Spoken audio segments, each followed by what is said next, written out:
پچھلی ایپیسوڈ میں ہم نے تذکرہ کیا کہ کس طرح رگ وید اور دیگر ویدوں میں دریا راوی کا تذکرہ ہے. تو ہم نے اس نتیجے پر پہنچے کہ قدیم ترین نام جو دریا راوی کا ہے وہ پروشنی کے نام سے، اور جس سے مطلب طاقت کا منبع کہا جاتا ہے. ہندو مذہبی کتب میں اس کو خاص اہمیت حاصل ہے اور یہ بھی مقدس دریا سمجھا جاتا ہے. اس کے بعد کا زمانہ یعنی ویدوں کے بعد کا زمانہ پرانوں اور اپنشدوں کا زمانہ کہا جاتا ہے، مہابھارت کا زمانہ کہا جاتا ہے، اور اس میں بھی دریا راوی کا تذکرہ ہے. اور دلچسپ یہ ہے کہ یہاں پہنچتے پہنچتے دریا راوی کا نام آ چکا ہے، راوی کا نام آ چکا ہے. اراوتی اور پروشنی اب اتنے زیادہ مستعمل نہیں ہیں. تو یہاں بھی تذکرہ ہے اور مختلف محاذوں، خاص طور پر مہابھارت میں جنگوں کے حوالے سے کچھ جنگیں، خاص طور پر 10 بادشاہوں کی جنگ، اس کے بارے میں کہا جاتا ہے کہ وہ دریائے راوی پر ہی لڑی گئی ہے.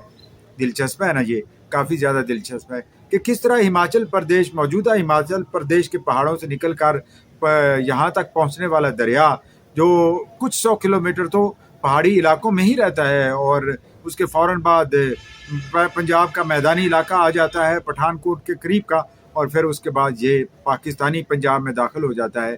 اور وہی تیزی، وہی تندی اس دریا کی ہے. انڈیا میں 1899 میں برطانوی حکومت نے انڈین پنجاب کے علاقے میں مادھوپور کے نام سے ڈیم بنایا، اور اس ڈیم کے ذریعے سے اس دریا کے جو رفتار ہے اس کو کم کیا گیا، اس کو کنٹرول میں کرنے کی کوشش کی گئی، اور یوں یہ دریا ہمارے پاس کنٹرول ہوتا ہوا آیا.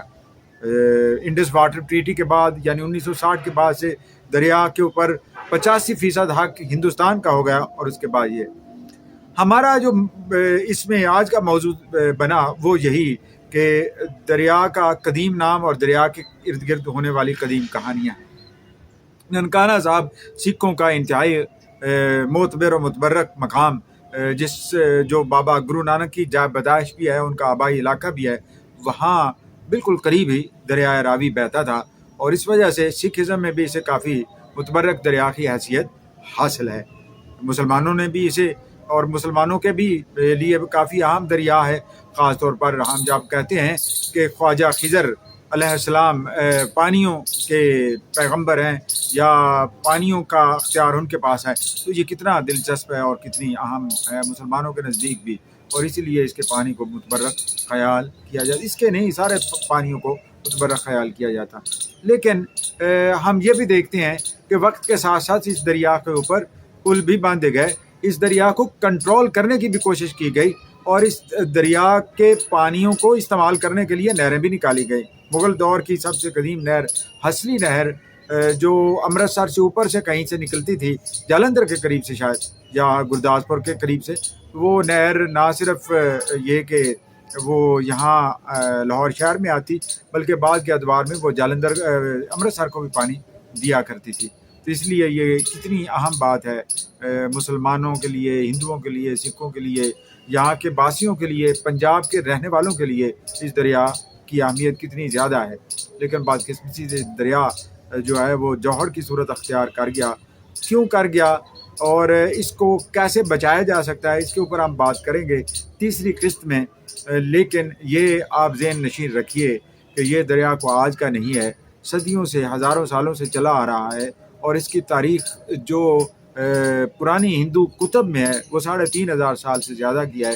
اور پھر یونانیوں نے جب اس پر حملے کیے یعنی پنجاب کی سرزمین پر، تو پہلی جو جنگ، جو بڑی جنگ جس کو تاریخی جنگ کہتے ہیں، بیٹل آف ہڈائسپس، وہ دریائے جہلم پر ہوئی.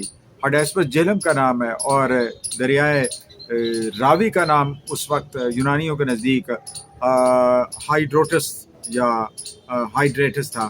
ہائیڈریٹس ہی اصل میں راوی کا ترجمہ کیا گیا تھا، اور تب سے لے کر یہ دریا جو ہے کبھی راوی کے نام سے ہی جانا جاتا ہے.